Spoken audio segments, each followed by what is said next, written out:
Hi viewers, welcome to TNPSC skill academy. நான் இன்னைக்கு உங்கள் கூட ஒரு கொஷின் ஃப்ரம் ஆப்டிடியூட்லேருந்து டிஸ்கஸ் பண்ண போகிறேன். ஷியாமின் மாத வருமானம் ரூபாய் 12,000. அவர் சேமிக்கும் தொகை ரூபாய் 1,200. அவரின் சேமிப்பு செலவு ஆகியவற்றின் சதவிகிதத்தை காண்க. இதில் நல்லா பாருங்க, ஷியாமோட மாத வருமானம் எவ்வளவு?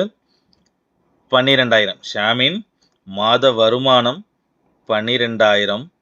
அவர் சேமிக்கக்கூடிய தொகையோட வேல்யூ என்னன்னு பார்த்தீங்கன்னா 1,200. அப்போ இதை சதவிகிதத்தை கண்டுபிடிக்கணும். என்ன பண்ணணும்? 12,000 divided by 1,200. 12,000 divided by 1,200. So இதில் இந்த ரெண்டு சைஃபர் கேன்சல் பண்ணிடுங்க. 12ஆல் இதை டிவைட் பண்ணிங்கன்னா யூ வில் கெட் 10. 12ஆல் யூ வில் கெட் டிவைடட் பண்ணிங்கன்னா யூ வில் கெட் 10 ஒன்லி. அப்போ அவர் சேமிக்கக்கூடிய சதவிகிதம் என்ன? 10%. அப்போ 10% தான் அவர் சேமிக்கிறாருன்னா மீதி இருக்கிற 90% என்ன பண்ணுறாரு? செலவு தான் பண்ணுறாரு. ஸோ இங்கே கொடுத்துருக்க ஆப்ஷனில்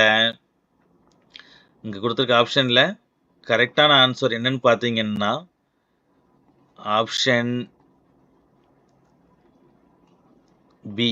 ஆப்ஷன் பி இஸ் தி சரியான விடை. 10% அவர் சேமிக்கிறாரு. ரிமைனிங் 90% ஆஃப் இன்கம் என்ன பண்ணுறாரு? செலவு பண்ணிடுறாரு. ஸோ இந்த மாதிரி நம்ம சேனலில் நிறைய கொஷின் டிஸ்கஸ் பண்ணிக்கிட்டு இருக்கிறோம். ஸோ அதை நீங்கள் சப்ஸ்கிரைப் பண்ணி லைக் பண்ணுங்கள், ஷேர் பண்ணுங்கள். தேங்க்யூ.